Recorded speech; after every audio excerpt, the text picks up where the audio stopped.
Oi, pessoal. Espero que estejam todos bem. Sejam todos bem-vindos a mais uma entrega de um vídeo. Hoje eu vou querer abordar sobre patologia da cavidade oral e glândulas salivares, certo? Eu estou usando como referência o livro do Robbins de patologia.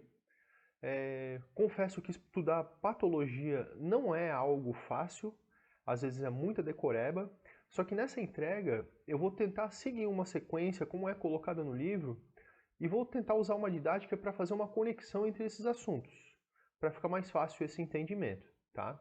Só para deixar claro, eu sou estudante de medicina, não sou professor, não sou médico, não sou doutor, tá ok? Eu sou apenas um aluno, estou tentando compartilhar o meu entendimento, a forma como eu entendi a patologia e quero compartilhar isso aí com vocês, tá ok? Vamos dar sequência então? Quando se fala de infecções da cavidade oral e glândulas salivares, ali no livro do Robbins, ele divide o assunto conforme as estruturas. Então, a primeira divisão que ele coloca são as patologias relacionadas a dente e estruturas de suporte dos dentes. Segundo, relacionado a mucosas. Terceiro, relacionado a glândulas salivares. Depois, relacionado a maxila. E depois, relacionado à mandíbula. Tudo isso é o que está ali no livro do Robbins, relacionado à cavidade oral e glândulas salivares, tá? O que eu vou trazer nesse vídeo? Eu não vou trazer sobre as patologias que afetam dentes e estruturas de suporte. Vou trazer sobre mucosas, sobre glândulas salivares, sobre maxila e sobre mandíbula. Só que nesse vídeo agora, nessa primeira entrega, eu vou dar destaque apenas para mucosas. Na parte 2 eu vou falar dos outros assuntos que eu não estou abordando nesse vídeo agora, tá ok? Vamos dar sequência então? Então, falando sobre mucosas, né? Nessa região das mucosas existem as inflamações. Essas inflamações elas foram divididas pelo agente etiológico, foram divididas em proliferativas e foi dividida em neoplásicas. Então, com relação a essa parte do agente etiológico, foi dividido da seguinte forma: as inflamações idiopáticas, depois inflamação viral. Deixa eu tomar uma água aqui, peraí.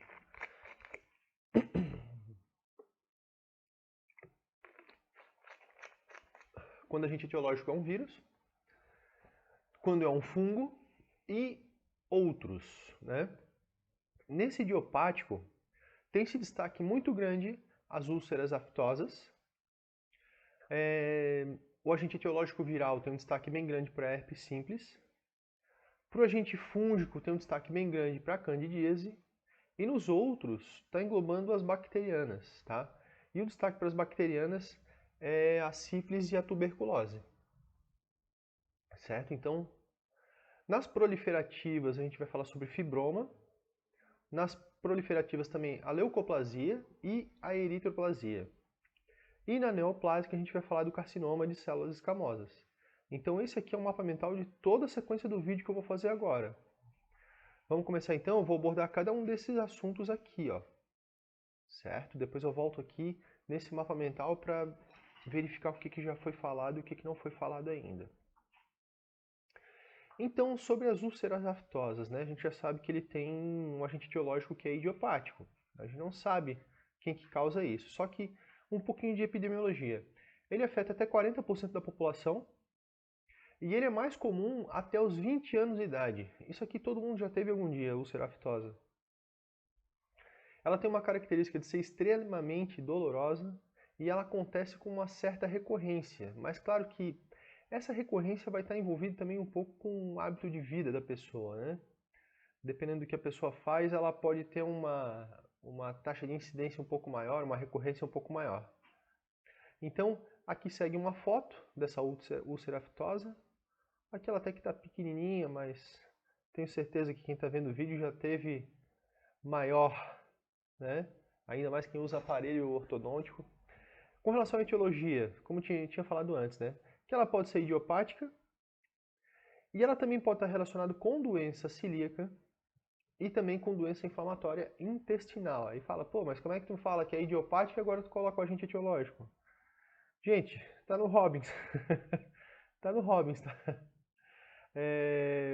Mas ele colocou porque eles conseguiram cruzar que pessoas que são acometidas por esse tipo de doença acaba tendo isso como um sintoma muito comum dessas doenças, tá ok? Com relação à morfologia, ela forma uma ulceração rasa. Ela tem uma base que ela é epirêmica, a gente consegue ver até aqui que ela tem uma certa vermelhidão, né? Ela tem uma cobertura por um exudado fino, então, vamos supor assim, se tu conseguir tocar, tu vai perceber que tem um conteúdo inflamatório ali, uma certa umidade, vamos dizer assim, essa textura, e ele tem esse eritema circundante, que é o que dá pra gente ver essa parte vermelha em volta, né? Certo, gente? Vamos dar continuidade então? Deixa eu ver aqui. Tá. Agora vamos para herpes simples, que é onde o agente etiológico é viral, né?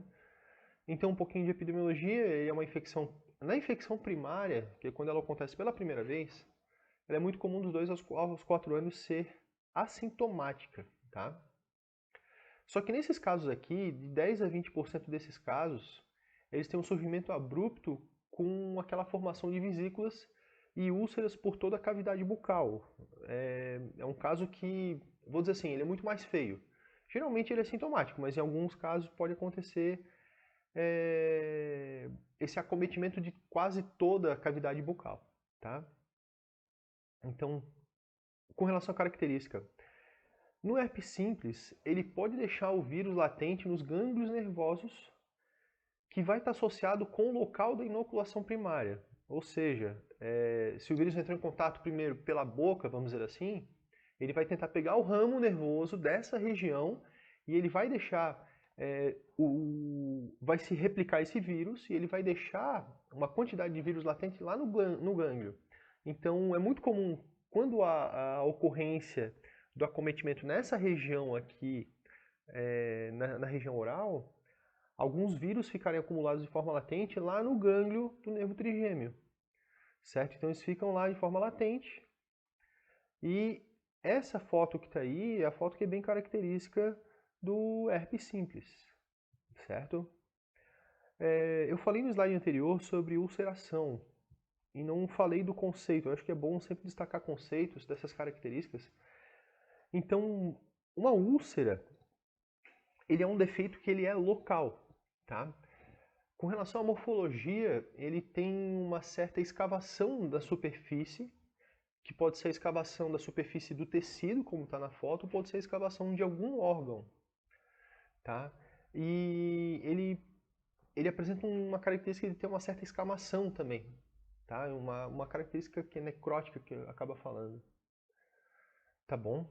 Vamos dar sequência aqui. Com relação ao agente etiológico, no herpes simples a gente tem 2 agentes etiológicos. O primeiro, o HSV1, e o segundo, que é o HSV2. O HSV1, ele acomete a região orofacial, né? Onde os adultos eles conseguem abrigar esse vírus de forma latente e ele pode ser reativado por traumatismo, alergia, exposição à luz, como está aqui no quadro. Só, o que significa a reativação, né? Não quer dizer que a exposição à luz ultravioleta vai bater lá no vírus e vai ligar ele. Não é dessa forma.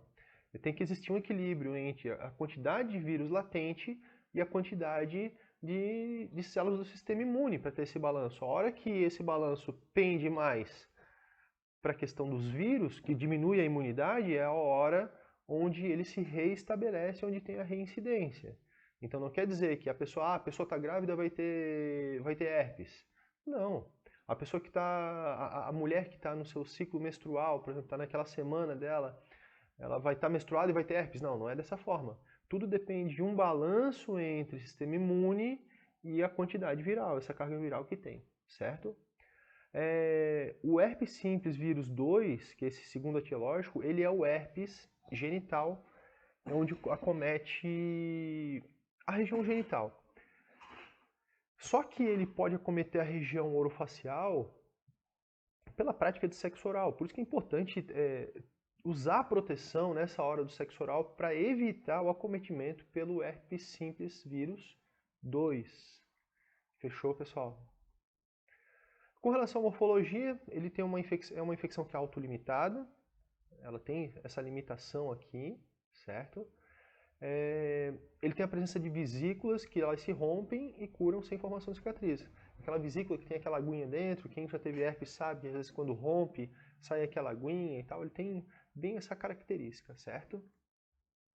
Com relação a candidíase bucal, o famoso sapinho, né? O agente etiológico, ele é uma cepa específica do Candida albicans, desculpa. E ele ocorre por causa de uma alteração na composição da microbiota bucal. Para quem não sabe, a Candida albicans, ela é um fungo que ele faz parte da nossa flora, tá? Então, quando há essa alteração nessa composição da nossa microbiota, é onde acaba se manifestando o sapinho. Então, essa aqui é a foto do sapinho. Com relação a características, ela é a inflamação fúngica mais comum, não é o único fungo que pode acometer essa região, mas ela é a mais comum. Com relação à causa, ela pode acontecer de forma secundária ao uso de antibióticos, né? Então, eu estava falando antes do agente etiológico e dizendo que a Cândida ela é um fungo que faz parte da nossa microbiota, né? Só que quando a gente faz uso de antibióticos, isso compromete toda a nossa flora, a nossa microbiota. Não só na região oral, mas em todo o trato gastrointestinal. Então o que acontece? Matou a flora e desequilibrou ela, é onde há uma facilidade de se manifestar o sapinho, tá ok? Mas ele acontece geralmente secundário ao uso de antibióticos. Com relação às formas clínicas, ele tem 3 formas clínicas que são predominantes. A primeira que é pseudomembranosa, que essa forma aqui é o que a gente chama de sapinho, que é o que está aqui na foto. Tem uma forma que é eritematosa e tem uma forma que é hiperplásica, tá? Eritematosa é quando ele apresenta uma coloração mais avermelhada, porque já ocorre ter uma dilatação dos vasos sanguíneos, essa hiperemia. E a hiperplásica é quando há aumento de tecido. Nas fotos aqui não dá para constatar muito aumento de tecido, ela fica mais aquela membranazinha fininha por cima, com essa coloração esbranquiçada, tá bom? Agora, com relação a sífilis, já comecei com a foto aqui porque a coisa é feia mesmo. Então a sífilis, ela tem uma característica que ela é uma infecção sexualmente transmissível, né? Ela tem como agente etiológico o treponema pálido, e ele tem a forma clínica quando a inflamação é causada, quando essa infecção é causada por sífilis. Nessa infecção primária, ele tem sempre a formação de cancro com úlcera indolor e ela é dura ao palpar. Então é como está nessa foto aqui de cima e nessa daqui. O que caracteriza ela também é que ela é uma secreção, ela causa uma lesão que é um pouco seca, ela não é tão úmida. Diferente de quando é no estágio secundário, que tem a presença de placas brancas com exudado mucoide. Ele já tem um muco presente, por isso que ele se torna numa consistência um pouco mais úmida na secundária, enquanto na primária ele acaba sendo mais seco, certo? E na terciária, eu não tenho foto da terciária aqui, mas ele já forma lesões com gomos, ele pode afetar palato e língua, tá? E ele também já atinge o sistema nervoso e também atinge outras regiões, o coração também, é uma doença que aí acaba afetando tudo, ela não vai se restringir só a região genital, pode estar afetando isso de forma sistêmica. Com relação à tuberculose, né, quando fala em tuberculose, todo mundo já associa com alteração pulmonar, né, e fica restrita a parte pulmonar, mas não, ela pode estar atingindo a região orofacial também. O contágio da tuberculose ele é pela via aérea, o contágio é pelo perdigoto são pequenas partículas que a gente lança quando fala, e são essas partículas que podem levar o agente que contamina a bactéria da tuberculose, né? Como característica, ela é incomum na forma primária. O que quer dizer que é incomum na forma primária? Quando a pessoa é contaminada pela primeira vez, é muito incomum atingir a região orofacial, ela vai se restringir mais na parte pulmonar. E ela pode atingir língua, o palato e a faringe. Tá?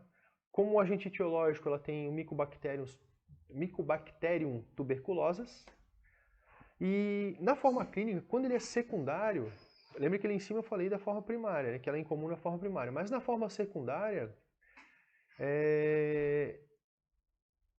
na forma secundária, desculpa, a infecção bucal ela pode acontecer secundária à tuberculose pulmonar. É só uma continuação do que eu falei aqui em cima a respeito da forma primária.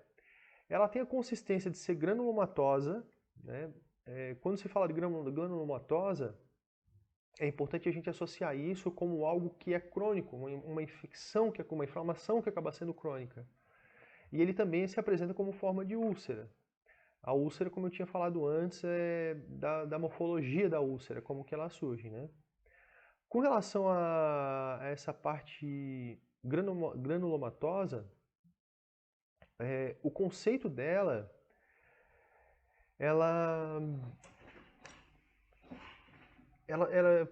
eu falei que tinha que associar isso como uma forma crônica, né? Então, nessa inflamação, a gente acaba vendo, pô, agora que atualizou essa foto. Eu trouxe a foto aqui, ó, que ele acaba afetando a parte de mucosa aqui embaixo e tem a formação do granuloma. Então, quando se fala de granuloma, a gente tem que entender a primeira coisa, que ele acontece de uma forma crônica e ele tem a presença de macrófago. Por isso que na foto aqui ele está circundando toda essa região, que isso aqui está cheio de macrófago e está cheio de linfócito T. Então isso é característica, não é que é característica da tuberculose. Isso é a característica de inflamações quando tem uma característica de ser granulomatosa. Existem outras doenças que têm essa mesma característica, tá? Não entenda que isso é característica específica da tuberculose. Fechou? Então, nesse vídeo a gente falou até agora do quê? A gente falou de úlcera aftosa, a gente falou de herpes simples, nós falamos de candidíase, e falamos de sífilis e falamos de tuberculose. Fechou? Vamos então para a parte do... Opa, deixa eu voltar aqui. Agora a gente vai para as proliferativas. Vamos falar de fibroma, leucoplasia e eritroplasia. Certo, gente? Então, granuloma piogênico.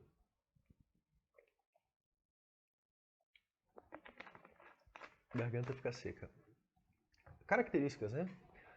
O granuloma piogênico ele tem uma massa de tecido fibroso, ele forma um certo nódulo e ele não atinge só a região da mucosa. Ele começa a se instalar também na região submucosa, ele afeta essa região, tá? Então, ele forma-se quando existe uma irritação que é crônica e ele vai resultar nessa hiperplasia, que é o aumento de tecido, tá? Quando se fala em hiperplasia, a gente está falando em aumento de tecido. Vou trazer uma foto aqui. Essa foto aqui também é do Robbins, tá? Então, o que é comum também é que quando a gente fala desse granuloma piogênico, ele tem uma coloração mais arrosada. Para fazer o tratamento disso aqui, só retirando cirurgicamente. A forma clínica, ele apresenta-se na linha de mordida e ele fica instalado na mucosa bucal. Para quem costuma morder muito a boca com facilidade, se tu passa a língua naquela região ali, tu vai sentir que ele tem um certo relevozinho. É uma hiperplasia que ocorre em função desse trauma que acaba sendo crônico. Para quem usa aparelho ortodôntico também, tá? E aí isso pode ocorrer e virar um granuloma piogênico. Fibroma. O fibroma ele é uma lesão inflamatória, ela é encontrada na gengiva. O que eu tinha falado antes do granuloma piogênico, eu falei que a localização dele é na mucosa bucal. Já o fibroma, ele é localizado na gengiva. Deixa eu trazer a foto dele. Tá ali, ó. Olha só como fica característica a coloração dele, que ela é mais avermelhada. Ele tem muito mais vascularização também, tem esse sangramento fácil. Então essa é a diferença do fibroma para o granuloma piogênico, tá? Então é uma lesão inflamatória, que ela é encontrada na gengiva. Ele acomete de forma mais comum crianças, adultos jovens e mulheres grávidas. Está aqui a foto. Para fazer o tratamento, somente com a retirada cirúrgica. E, como eu já tinha dado um spoilerzinho antes, ela tem uma vascularização bem grande, por isso essa tonalidade mais avermelhada, mais eritematosa. Normalmente ela forma úlceras, tá? O conceito de úlcera eu já tinha falado um pouquinho antes. E Quando ele tem um desenvolvimento muito rápido, isso já pode acender um alerta para uma neoplasia maligna, tá? No final do vídeo a gente vai falar um pouquinho sobre neoplasia, sobre essa patogenia, tá bom? Leucoplasia. Leuco quer dizer branco, né? Então a gente já sabe que vai vir alguma coisa branca aí no meio. Então tá aqui a foto. Definição, o que é leucoplasia? Ela é uma mancha ou uma placa branca que ela não pode ser removida e não pode ser caracterizada clínica ou patologicamente como qualquer outra doença. Ou seja, ele é meio que um diagnóstico de exclusão, vou dizer assim. Isso não está escrito no livro, tá? Isso é um entendimento meu, de dizer que a leucoplasia ele é um diagnóstico de exclusão, porque ele não pode ser removido. Se tu voltar naquele slide onde eu falei de candidíase, tu vai ver que ele tem uma formação que ela é muito parecida com a leucoplasia. Só que a leucoplasia ela tem uma característica, ela não pode ser removida daqui. Então isso é o que acaba diferenciando. Quando tu conhece o agente etiológico, tá? Vamos supor como é a candidíase. Ah, tu sabe qual é o agente etiológico, tu já sabe quais são as características e como que ele vai acometendo, tu já sabe a história natural do doença e tu sabe o agente etiológico, ele deixa de ser leucoplasia. Então, por isso que no meu entender, ele é um diagnóstico de exclusão, a leucoplasia, tá? Outra coisa que eu falei errado aqui, não é um diagnóstico, ele é um termo clínico, leucoplasia, tá? Ele não é um termo histopatológico, ele é clínico também, tá?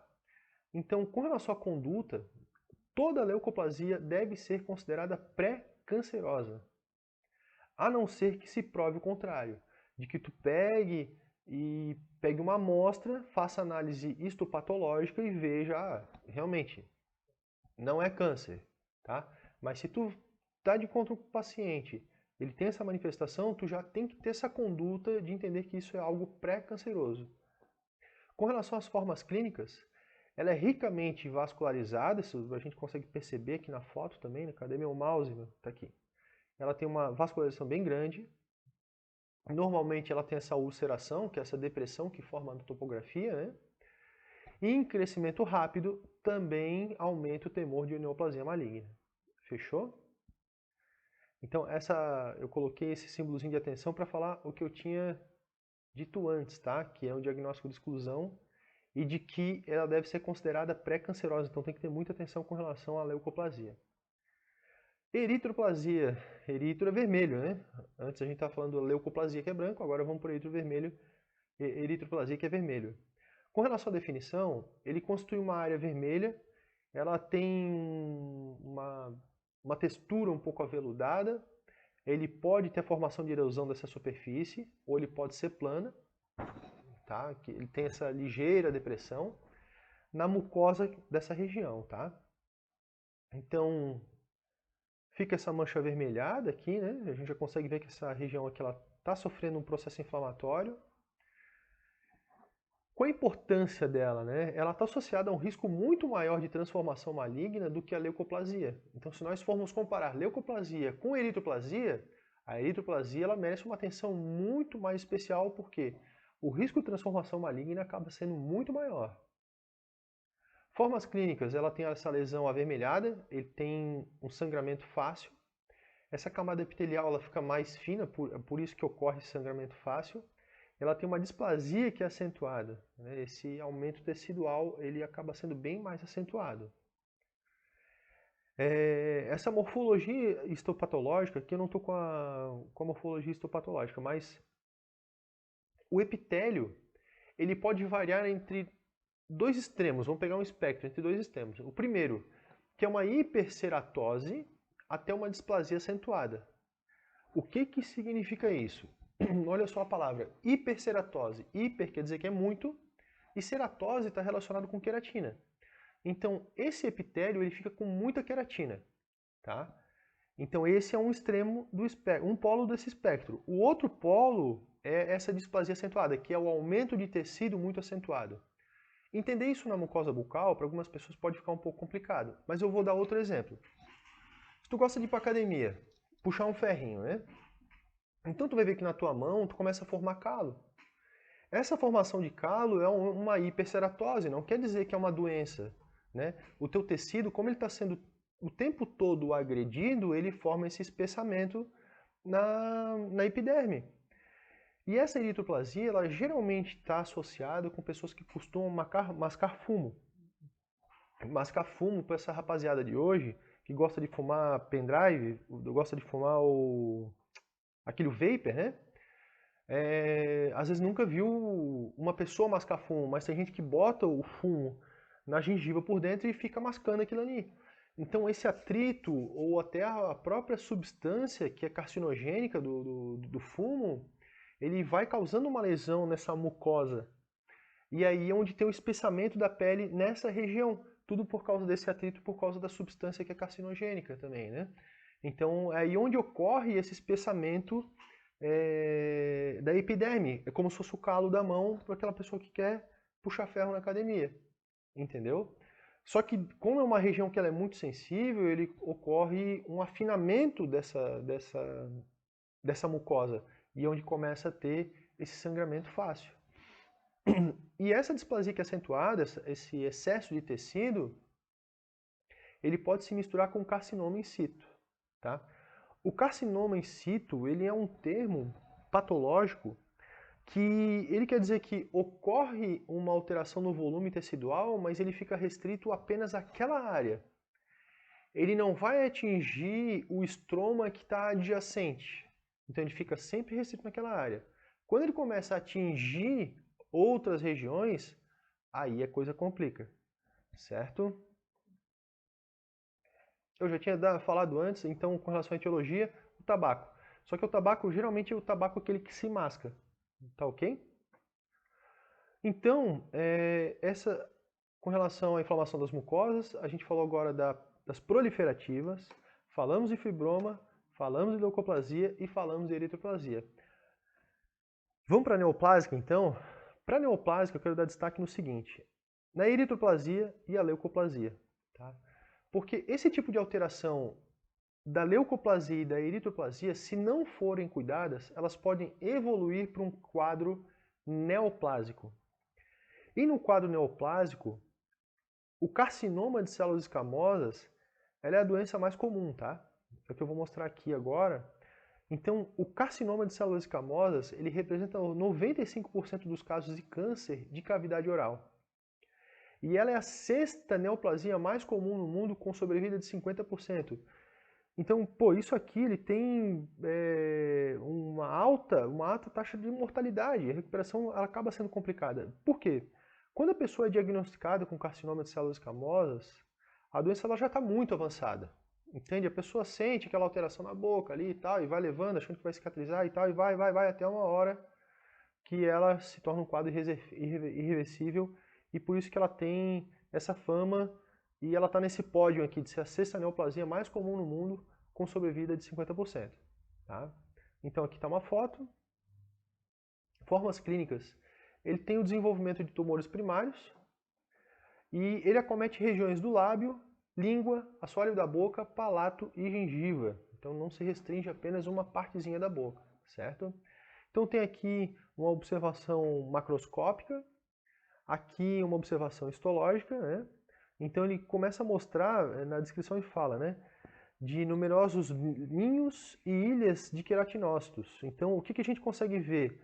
A gente consegue ver a epiderme e a derme. Essa parte de queratina aqui, ó, que ela está mais rosa, ela já vai avançando a lâmina basal da epiderme, já querendo invadir a derme. Só para relembrar uma coisa, quando a gente fala de epiderme, a epiderme ela tem uma origem embriológica lá da ectoderme. E a derme, ela tem origem biológica da mesoderme. Então são tecidos que ele tem que ter uma certa limitação. Não pode um invadir o outro, senão dá problema, certo? Então essa lâmina histológica ela mostra justamente isso. Esses ninhos e queratinócitos aqui já estão invadindo a derme, quando na verdade ele tinha que estar aqui nessa parte roxa aqui de cima, certo?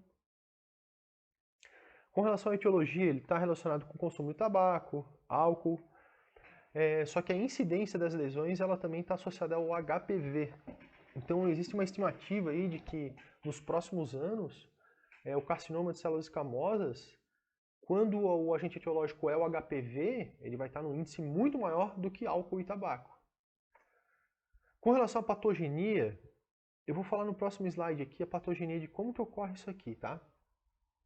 A patogenia do carcinoma de células escamosas, a gente tem duas vertentes. A primeira, quando ela está associada com substâncias que são carcinógenos. E o segundo relacionado com o HPV, como eu falei um pouquinho antes, né? Com relação a carcinogênicos, a gente fala muito do álcool e do tabaco. Só que como que essas substâncias elas acabam transformando isso numa inflamação neoplásica? Primeiro, eles conseguem atingir esse gene TP53 e também a RAS. O que é isso aqui, né? O gene TP53 e a RAS. O gene TP53, eu vou dar um spoilerzinho do que é ele. O gene TP53 é uma região do nosso DNA que ele é responsável, ele tem uma codificação para a apoptose, que é a morte celular programada. E isso é muito importante ter a morte celular programada, porque se a tua célula está se replicando e ela tem um erro, se ela tem um erro e ela continuar se reproduzindo, isso vai dar problema. Então, ela tem que entrar em apoptose, que é a morte celular programada. Então, esse gene que controla essa ação, tá?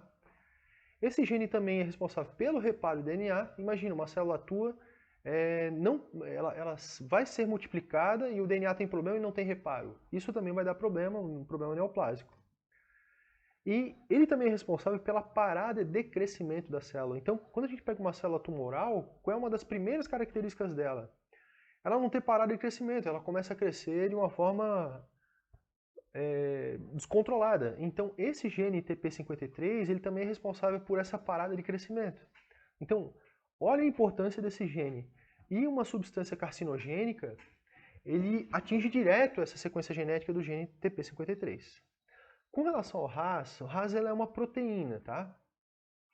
Então, é uma proteína que ela é responsável pela multiplicação celular, ela está responsável também pela diferenciação celular e também pela fusão de membranas. Então, olha só, o carcinogênico ele consegue atingir essas duas estruturas, o gene e essa proteína. Se eles estão com mau funcionamento, isso tudo contribui para o surgimento de uma neoplasia, tá? Agora, com relação ao HPV aqui, ó, o HPV existem várias cepas de HPV. Entre a cepa que ela é mais perigosa, vamos dizer assim, é o HPV-16. Ele nada mais é do que uma estirpe do HPV, tá? Então, esse HPV-16 é a estirpe mais danosa, vou dar esse spoilerzinho, e ele é a estirpe genital. Pô, a gente tá falando da parte genital aqui, mas o assunto é da região oral? É isso aí, meu. É isso aí. E tudo está relacionado com a questão do sexo oral sem proteção.